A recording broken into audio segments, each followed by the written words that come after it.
So next is double fertilisation. तो जैसा कि अभी मैंने आपको अपने प्रीवियस लेक्चर में बताया था, हमने इस डायग्राम को कंसीडर किया था। तो अगेन अब मैं इसी डायग्राम पे दोबारा फोकस करने वाली हूँ। इस डायग्राम में मैंने आपको बताया था कि हमने जो फीमेल रिप्रोडक्टिव पार्ट है, स्टिग्मा, स्टाइल एंड ओवरी, हमने उनको थोड़ा सा बड़ा करके जूम करके दिखाया है। तो यहाँ पे जो इसका स्टिग्मा है, इस पे आप देख सकते हो कि एक ही टाइम पे 5 to 6 पोलन ग्रेन्स आके सेटल हो रहे हैं, लेकिन उनमें से सिर्फ एक ही पोलन ग्रेन है जो यहाँ पर पोलन ट्यूब बना सकती है।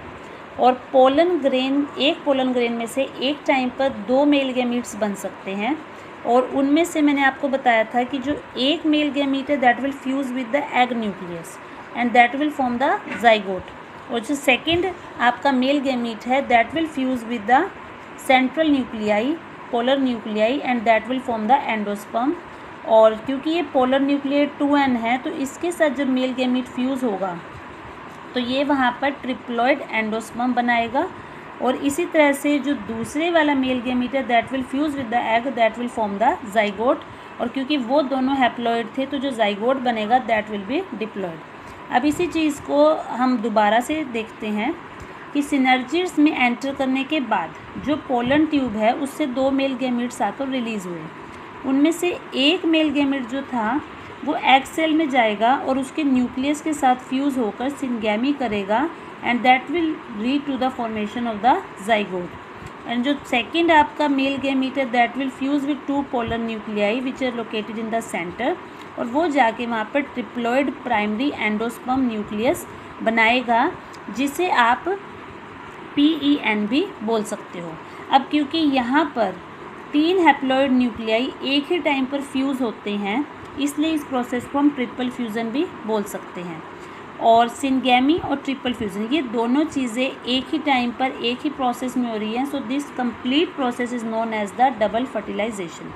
तो अगर आपसे कोई पूछता है कि what are the end products of double fertilisation, तो डबल फर्टिलाइजेशन से आपको 2 एंड प्रोडक्ट्स मिल रहे हैं। One is the formation of a diploid zygote, and second is the formation of a triploid endosperm primary endosperm nucleus known as the PEN। और यहाँ पर ये जो सेंट्रल सेल है जो ट्रिपल फ्यूज़न के बाद बना, जो PEN था, यही primary endosperm nucleus later on convert हो जाएगा प्राइमरी एंडोस्पर्म सेल में, और फिर उससे बन जाएगा एंडोस्पर्म, और जो जाइगोट है that will convert into the embryo. तो ये सारे इवेंट्स जो हैं ये फर्टिलाइजेशन के बाद होंगे। तो इसी को हम यहाँ पर फर्स्ट डायग्राम में भी इसी चीज़ को हम थोड़ा सा और क्लियरली देख सकते हैं। Now I will consider only this much part. अगर हम इसको देखें तो यहाँ पर आपके जो सेल्स हैं उनकी 8 सेल स्टेज को दिखाया हुआ है। तो जनरली जैसे मैंने आपको कल भी बताया था कि एक कॉर्नर पे एंटीपोडल सेल्स होते हैं। अब यहाँ पर उनका कोई काम नहीं है तो वो डीजनरेट हो जाएंगे, ख़त्म हो जाएंगे। इसी तरह से ऑपोजिट साइड पे जो सिनर्जिड्स हैं दे आर ऑल्सो फंक्शनलेस, तो वो भी यहाँ पे डीजनरेट हो जाएंगे। जो एग था उसने मेल गैमीट के साथ फ्यूज़ होकर जाइगोट बना लिया, दैट इज़ डिप्लॉइड, तो इसलिए इसको हम 2n से रिप्रेजेंट कर रहे हैं।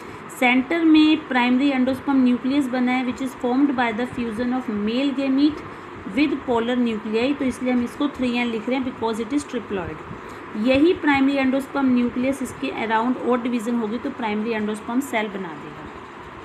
बाकी ये जो डायग्राम है ये इसको हम लेटर ऑन कंसीडर करेंगे। Then comes the post fertilisation structure and events. अभी तक जो हमने किया that was just about fertilisation, कि मेल और फीमेल गैमेट्स का फ्यूज़न हुआ और फ्यूज़न होते वक्त क्या प्रोसेसेस हुए। अब आता है कि जब फर्टिलाइजेशन कंप्लीट हो जाती है उसके बाद उसमें क्या क्या स्ट्रक्चर्स होंगे और क्या क्या इवेंट्स होंगे। तो सबसे पहला जो स्ट्रक्चर आता है that is of the endosperm.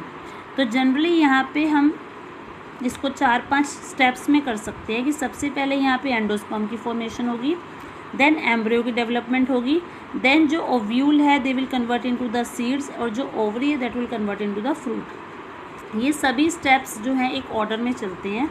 तो सबसे पहला जो आज हम करने वाले हैं वो है endosperm. Endosperm development precedes embryo development. इस लाइन का मीनिंग क्या है कि जब तक एंडोस्पर्म की डेवलपमेंट नहीं हो जाती तब तक एम्ब्रियो की डेवलपमेंट होना पॉसिबल नहीं है। Why? Now can you tell me the reason? The reason is कि जो एम्ब्रियो है उसको डेवलप करने के लिए फूड चाहिए, खाना चाहिए, और वो खाना उसको प्रोवाइड करेगा एंडोस्पर्म। तो जब तक एंडोस्पर्म की डेवलपमेंट पूरी नहीं होती, वो कुछ रिजर्व फूड मटेरियल अरेंज नहीं कर देता, तब तक एम्ब्रियो की डेवलपमेंट पॉसिबल नहीं है। अब ये जो प्राइमरी एंडोस्पर्म सेल हमने यहाँ पे पढ़ा था PEC, इस प्राइमरी एंडोस्पर्म सेल के अंदर बार बार रिपीटेड डिवीज़न होगी और ये सेल बार बार रिपीटेड डिवीज़न करके एंडोस्पर्म टिश्यू में कन्वर्ट हो जाएगा और इन टिश्यूज़ में धीरे धीरे फिर रिजर्व फूड मटेरियल स्टोर हो जाएगा, जिससे कि एम्ब्रियो को फूड मटेरियल मिल सकता है जिसको वो अपने न्यूट्रिशन के लिए यूज़ कर सकते हैं। तो सबसे ज़्यादा जो कॉमन टाइप की एंडोस्पर्म डेवलपमेंट है उसमें जो ये PEN है, इसमें बार बार न्यूक्लियर डिवीज़न होंगी और बार बार न्यूक्लियर डिवीज़न होने से ये बहुत सारे फ्री न्यूक्लियाई बना देगा। इस स्टेज को हम बोलते हैं फ्री न्यूक्लियर एंडोस्पर्म। उसके बाद इसके अराउंड एक सेल वॉल फॉर्मेशन होगी और जो आपका एंडोस्पर्म है वो सेल्यूलर हो जाएगा। मतलब पहले जो एंडोस्पर्म है वो सिर्फ एक न्यूक्लियस की फॉर्म में था, न्यूक्लियस डिवीज़न हुई, बहुत सारे न्यूक्लियाई बने जिन्हें हमने फ्री न्यूक्लियाई का नाम दे दिया। फिर बाद में उन न्यूक्लियाई के अराउंड एक सेल वॉल बन जाएगी और आपका एंडोस्पर्म सेल्यूलर हो जाएगा। मतलब एंडोस्पर्म एक सेल के अंदर छुप गया है।